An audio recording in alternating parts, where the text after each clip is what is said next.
Hello, people of the internet. It is Eclipse, and welcome to my Spark AU. So, what now? There will be death in this one, but other than that, this AU is pretty tame compared to other AUs of mine, like the Madness of Feathermane. Without further ado, let's dive right in. Pain exploded around his neck and shoulder blades, like claws growing into his skin and flesh as his eyes opened. What had happened? As Spark looked around and blinked his eyes to clear them of all the blurs, shades of yellow, brown, and red filled his view. That's right, they had been attacked by a no-mane. He looked up in horror as two tiny limp bodies laid across from him on the other side of the clearing near a tree. A larger body was behind him, his father, Starmane. He didn't win. It was over, for all of them. Even if they had survived the initial attack, he knew that his father was dead, and the no-mane was now the new mane. He was probably going to come back to make sure they were dead. After a while of staring at what he assumed was his dead brother and sister, he curled up tightly, his body complaining from the movement and punishing him with more pain. It was the rules. It was how things were. No matter how unfair it seemed, he was going to die with them, he just knew it. But he laid there, awake and in pain until Sense's eye had disappeared from the sky, and the distant sound of night insects filled his ears. Where was the no-mane? Why didn't he come back to finish him off? Where was the rest of the pride? His mother, aunt, and grandmother. Spark finally willed himself to sit up, which was still painful, but the throbbing claw marks in his back were fading the longer he rested. The cool of night under Azura's care had also relieved some of the pain. His siblings' bodies hadn't been moved, neither had his father's. The smell of blood was thick and sickening, like mud caught in his throat. It was unlike anything the golden cub had smelled before. The shades of red, mixing with the blacks, blues, and grays surrounding him, was all he could see. He looked up to Azura's blind eye above him, half closed as if sleepy. Why was he alive? Why hadn't she taken him? After another long while of watching Azura's eye pass over him with her lover and the eyes of other lions in the sky, he swallowed a growl as he stood to his feet. His back still hurt a lot, but he could stand. With some difficulty, he walked toward his siblings, wanting to be closer to them, even if Azura had already taken them. After all, the last thing all three of them had done was fight. He wanted to rest with them. As he curled up next to his sweet sister, he heard something that made his tiny heart nearly burst with tearful hope. His sister was breathing. He looked closer at his sister. She had deep gashes on her face and leg. But he noticed something else. There was blood on her paws, with no injuries. Had she attacked the no-mane? He looked to fire, and his growing hopes staggered to a halt. What he thought was his brother's head was just a root sticking out of the tree. Fire's body was still there, but he no longer had a head. He looked up to the sky and managed the tiniest of yowls.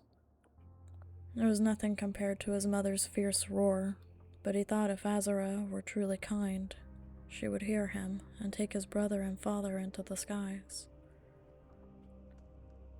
Just as the fading, barely present echoes of his yowl fully dissipated, he heard a small gasp come from his other sibling. "Sister, are you awake?" Her yellow eyes pierced him through the dark as she struggled to get up. "Spark, you're okay?" Spark nodded, though the action sent tiny twinges of pain through his collar. His sister finally stood up, but held up one paw. "What's wrong, sister?" Spark murmured softly. "I can't step on this leg or it hurts too much." Her yellow eyes looked down in shame. It's okay. Hey, it's okay. We're both alive. Spark tried to stop his sister before she turned to look next to her, but it was too late. Fire! The poor young lioness's shriek brought Spark to tears as the numbness of their situation wore off, and the full shock hit him. Fire was dead. He was really dead. Both his brother and his father were dead. It was selfish, but he wanted them back. He wanted them back so bad. Spark and his sister leaned on each other, crying and giving little yells to Azura until their voices gave out. Spark couldn't even describe the pain in his chest. It wasn't the same as his back. He could still remember his father playing with them, and Fire whining from not winning, like he was still there, like they were both still there. Spark got up. It was easier this time. Sister, we have to find Mom. No, Fire. No. She clung to the headless body as Spark gently, but firmly, pushed her up. I'm sure Azura has taken them by now. She should have heard our calls. We need to move. Find Mom. She'll know what to do. Both tired, teary-eyed cubs limped toward the Sister Steppe, leaning on one another as they were both in pain. Spark likely would not have made the journey if not for his sister. She would have had to use just one of her front legs to get all the way there. As they steadily got closer, both leaning on each other, they softly heard crying coming from the Sister Steppe. Finally, they both parted the last bit of grass and entered the very edge of the clearing. Their mother, who was usually so stoic and headstrong, was crumpled like a trampled leaf on the side of the clearing, her flanks shaking with sobs as Sharp Tongue stood next to her, her green eyes focused and attentive on her grieving daughter. Water Hunter laid on her back, staring at the night sky. Mother, why must I feel this way again? First I lost my father, then my mating cubs. How is this fair? It is the way of Pride Law, Power Strike. Sharp Tongue changed her view to that of the moon instead of Power Strike. However, my test will confirm or deny whether the three sisters wanted to continue this way. None of the lionesses had realized that Spark and his sister were on the edge of the clearing. What test? Spark squeaked out. Power Strike's ears perked up at the sound, and she stared at her two cubs in disbelief, tears still falling. Mother, you were right. Her voice trembled. How did you know? How? Well, that's how I know everything else. The goddesses are involved. I knew that if I sent the No-Mane on a mission, that the cubs would show before he returned. And now we must decide on what to do. The Hunt Chief's voice was soft, but also commanding as she turned to face her daughters.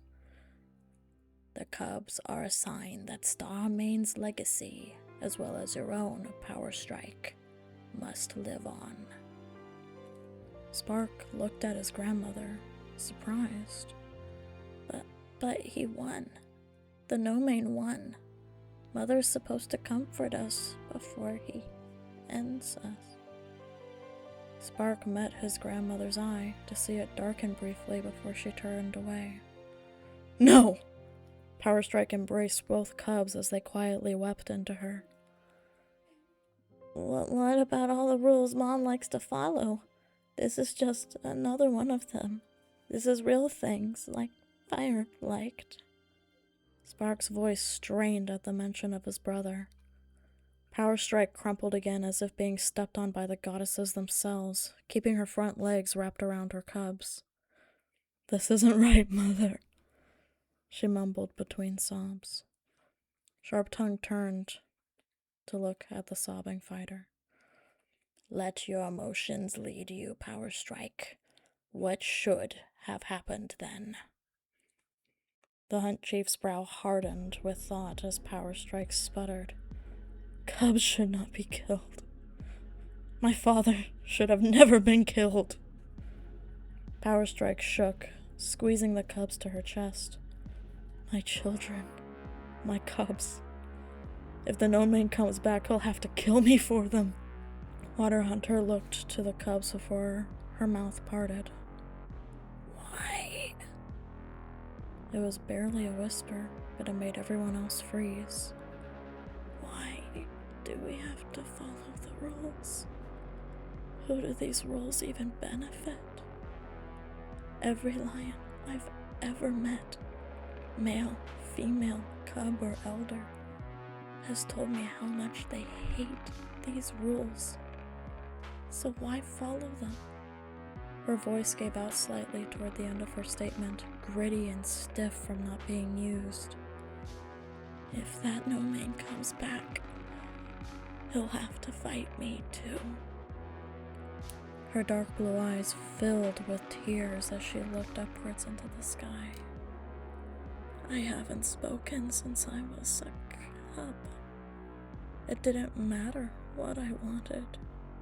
The Mane and the Hunt Chief would ultimately decide what I did every day, so it didn't matter if I had a voice. Sister. Power Strike curled around Water Hunter, and they both cried silently as Spark and his sister leaned on each other. Sharp Tongue looked to the cubs and the daughters with a critical eye.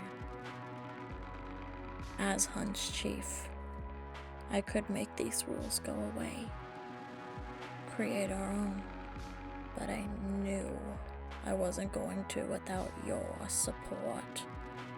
I thought you two would have to come to this conclusion when my dear Embermane died, but apparently not.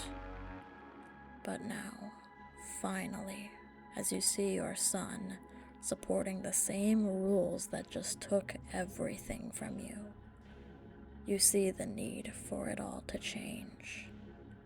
Her green eyes stared into the sky, directly at Azura herself. Pride law is kaput. Spark stared in disbelief. He was so shocked.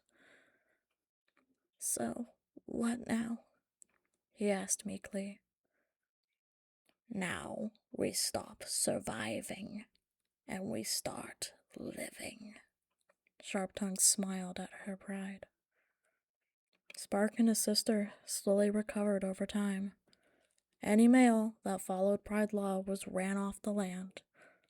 And Water Hunter finally started to speak again. Power Strike finally let herself be vulnerable, and Sharp Tongue was able to be at peace, knowing that her grandchildren would truly bring about a better world. With Spark's innocence and his sister's wit, they would be a powerhouse of influence. When Spark came of age, he was not forced to leave. He was welcome to, but was warned that other prides likely still followed Pride Law.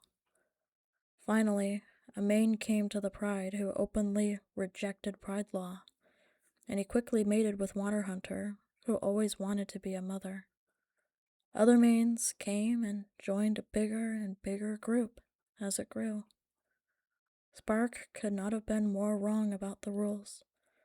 He regretted that it took his father and brother dying, and his strong mother sobbing like a cub to get them to realize it was all wrong. Years later, as he laid his grandmother to rest with the rest of the now massive group, he could only close his eyes with one thing to say. Thank you. That was my Spark AU of So What Now? See you on the other side.